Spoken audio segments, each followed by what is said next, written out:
Hello વિદ્યાર્થી મિત્રો, આપ સૌનું આપણી આ યુટ્યુબ ચેનલ પર હાર્દિક સ્વાગત છે.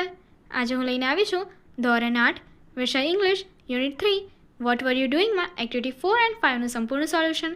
તો ચાલો આપણે આગળ વધીએ. પરંતુ તે પહેલાં જો તમે આપણી આ યુટ્યુબ ચેનલને લાઇક, શેર અને સબસ્ક્રાઈબ ન કરી તો જરૂરથી કરજો. તમારા ધોરણના તમામ વિષયોના સોલ્યુશનની લિંક આ વિડીયોના ડિસ્ક્રિપ્શન બોક્સમાં આપી દેવામાં આવેલી છે. તો ચાલો આપણે આગળ વધીએ. Activity 4. Listen to the following phrases. Read them aloud. Find out similar phrases from the letter in activity 2 and 3. Follow the examples. એટલે કે અહીંયા આપણે જે કંઈ બી વાક્ય આપવામાં આવ્યા છે એમને આપણે સાંભળવાના છે અને મોટેથી વાંચવાના છે. ત્યારબાદ એમાંથી એને જ લગતા તેના જેવા સિમિલર એટલે કે આપણને સિમિલર એટલે કે નજીકના જેવા વાક્યો લાગે છે એ એક્ટિવિટી 2 અને 3માંથી આપણે શોધીને લખવાના રહેશે. તો ચાલો આપણે જોઈએ. First, came back from Amreli. Came back in the evening. Second, fell down from the giant wheel. તો અહીંયા આપણને આપ્યું છે જે આપણે સ્ટોરી એક્ટિવિટી 2માં અને એક્ટિવિટી 3માં જોઈ છે એના રિલેટેડ આપણે સિમિલરલી એમાં જે સેન્ટેન્સ જોયા છે એ લખવાના છે. તો અહીં આપ્યું છે fell down from the giant wheel એટલે કે જાયન્ટ વ્હીલમાંથી નીચે પડી જવું. તો આપણે એમાં એક્ટિવિટી 2 અને એક્ટિવિટી 3માં જે જોયું હતું એ સેન્ટેન્સ સિમિલર જે હતું એ આપણે અહીંયા લખ્યું છે. Fell down and broke his leg. Third, looking at the birds પક્ષીઓને જોવું. તો એવી રીતે આપણે એક્ટિવિટીઝમાં જોયું હતું looking at a small plane. તો જે સિમિલર રિલેટેડ જે સેન્ટેન્સ છે એ આપણે અહીં લખવાના છે. ત્યારબાદ જોઈએ લાફ એટ માય ફ્રેન્ડ. મારા ફ્રેન્ડને જોઈને હસ્યો. Laugh at the old man એટલે કે જે વૃદ્ધ વ્યક્તિ હતો એને જોઈને હસ્યો.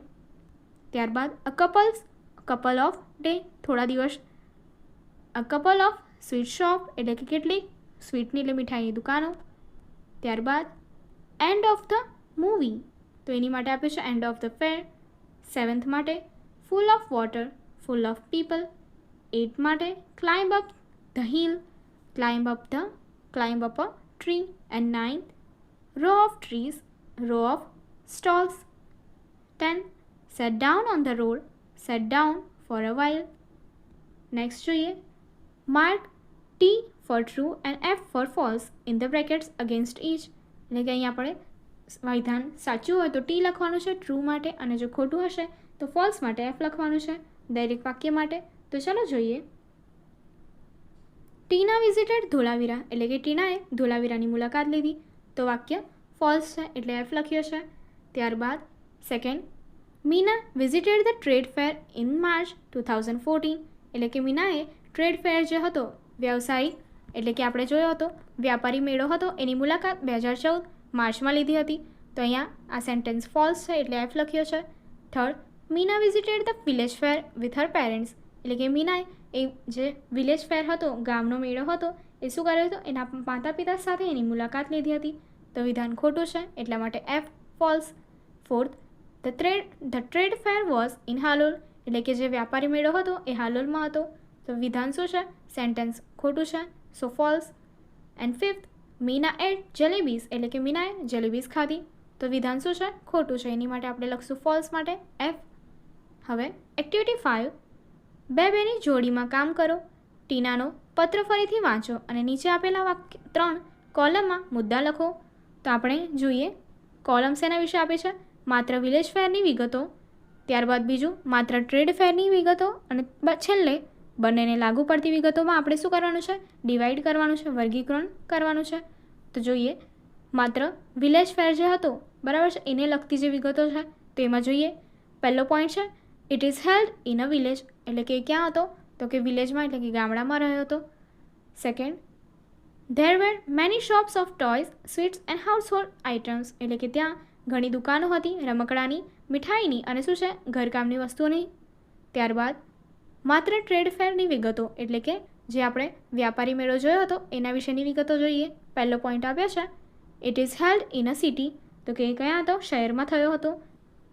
Second, there were many stalls of electronic goods, fridge and washing machine એટલે કે ત્યાં ઇલેક્ટ્રોનિક આઇટમ્સ જે કહીએ છીએ એના ઘણા સ્ટોલ્સ હતા અને જેમ કે ફ્રીજ અને વોશિંગ મશીન. અને થર્ડ, બંનેને લાગુ પડતી વિગતો એમાં જોઈએ. પહેલો પોઈન્ટ છે there was a big crowd and a lot of noise એટલે કે ત્યાં એ શું હતું મોટું લોકોનું ટોળું હતું અને ઘણો ઘોંઘાટ હતો. Second, there were shops or stalls selling various things, એટલે કે ત્યાં ઘણા સ્ટોલ્સ અથવા શોપ્સ જે કહીએ છીએ એ હતા કે જે અલગ અલગ જુદી જુદી વસ્તુઓ વેચી રહ્યા હતા. Now study the details in activity 3. એટલે એક્ટિવિટી 3માં આપણે જે કંઈ બી ભણ્યા છે એને ડિટેલ્સમાં લખવાનું છે, વર્ણન કરવાનું છે. The two fairs have some things similar and some different. એટલે કે આપણે જે 2 મેળાઓ જોયા છે એમાંથી અમુક વસ્તુ સરખી છે અને અમુક કેવી છે, જુદી જુદી છે. રાઇટ અ પેરેગ્રાફ, તો આપણે ફકરો લખવાનો છે. શું what is similar by using words like and, also and too. એટલે કે અહીં આપણને જે 2 ફેર્સની વચ્ચે આપણે જે સિમિલર સરખાપણું જે લાગ્યું હોય એ વર્ડ્સ એટલે કે એ શબ્દો લખવાના છે. અને એમાં શું લખવાનું છે? And, also and too. આ 3 શબ્દોનો એટલે કે વર્ડ્સનો ઉપયોગ કરીને આપણે એના વિશે લખવાનું છે. Show what is different by using the word but. એટલે કે આપણે જે સિમિલર હતું બરાબર છે એ માટે એ દર્શાવવા માટે આપણે કયા વર્ડ્સ યુઝ કરશું? And, also and too. અને જે વસ્તુ અલગ પડતી હતી એની માટે આપણે શું કરશું? બટનો યુઝ કરશું. તો ચાલો જોઈએ. અ village fair has a big crowd and there is a lot of noise. એટલે કે જે ગામડાનો મેળો છે એ શું હોય છે? મોટા એટલે ક્રાઉડ એટલે કે લોકોથી ભરાયેલો હોય છે. And there is a lot of noise, અને ત્યાં ઘણો ઘોંઘાટ હોય છે. A trade fair also has a big crowd. એટલે કે જે આપણે કીધો વ્યાપારી મેળો છે એનામાં પણ શું હોય છે? ઘણા લોકો હોય છે, બિગ ક્રાઉડ છે, ભીડ હોય છે. And there is a lot of noise too. અને ત્યાં પણ ઘણો અવાજ એને ઘોંઘાટ જે કહીએ છીએ એ હોય છે. અ village fair and a trade fair have stalls and shops selling different items. એટલે કે જે ગામડાનો મેળો છે એ અને ટ્રેડ ફેર વ્યાપારી મેળો છે એ બંનેમાં શું હોય છે? સ્ટોલ્સ હોય છે અને શોપ્સ હોય છે કે જે ડિફરન્ટ આઇટમ્સ અલગ અલગ વસ્તુઓ વેચે છે. અ village fair is held in a village but a trade fair is held in a city. એટલે કે જે વિલેજ ફેર જે હોય છે એ શું છે? ગ્રામ્ય વિસ્તારમાં એ શું છે? રાખવામાં આવે છે. અને જે ટ્રેડ ફેર છે વ્યાપારી મેળો એ ક્યાં હોય છે? ક્યાં જોવા મળે છે? તો કે સિટીમાં, શહેરમાં જોવા મળે છે. In a village fair there are many shops selling toys, sweets and household things. But in a trade fair, there are stalls selling electronic goods and things like fridge and washing machines.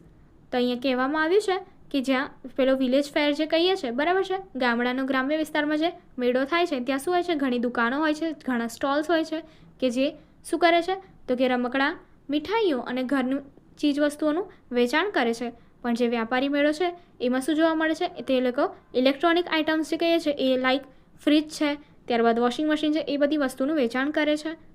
In a village fair the shops are looked after by shopkeepers but in a trade fair the stalls are looked after by sales girl and salesman. એટલે કે અહીં એવું કહેવામાં આવ્યું છે કે જે ગામડાનો ગ્રામ્ય વિસ્તારનો મેળો હોય છે તેમાં જે શોપ્સ રાખવામાં આવેલી હોય છે એ કોણ છે? એમના શોપકીપર્સ, દુકાનદાર જોવે છે, એ ચલાવે છે. જબકી શું કીધું છે? જે વ્યાપાર મેળો છે ત્યાં એ જે શોપ્સ છે અને સ્ટોલ્સ છે એનું વહીવટ કોણ કરે છે? તો કે જે સેલ્સ ગર્લ્સ અને સેલ્સમેન રાખવામાં આવેલા હોય છે એ કરે છે. There was a merry-go-round, a giant wheel and a juggler at the village fair. But there were only fast food stall at the trade fair. એટલે કે અહીં એવું કીધું છે કે જે વિલેજ ફેર છે બરાબર છે ત્યાં શું હોય છે? તો કે મેરી ગો રાઉન્ડ ચકડોળ હોય છે, જાયન્ટ વ્હીલ હોય છે એટલે ખૂબ મોટું ચકડોળ હોય છે, જગલર એટલે કે જાદુગર હોય છે. ક્યાં હોય છે? તો કે ગ્રામ્ય વિસ્તારમાં મેળો જે ભરાય છે ત્યાં. પરંતુ જે વ્યાપાર મેળો હોય છે ત્યાં શું હોય છે? માત્ર ખાવાના અને ખાણીપીણીના જે કહીએ છીએ એ જ સ્ટોલ્સ જોવા મળે છે. આગળની એક્ટિવિટી જોવા માટે અહીં આપેલી એન્ડ સ્ક્રીન પર ક્લિક કરો. Thank you.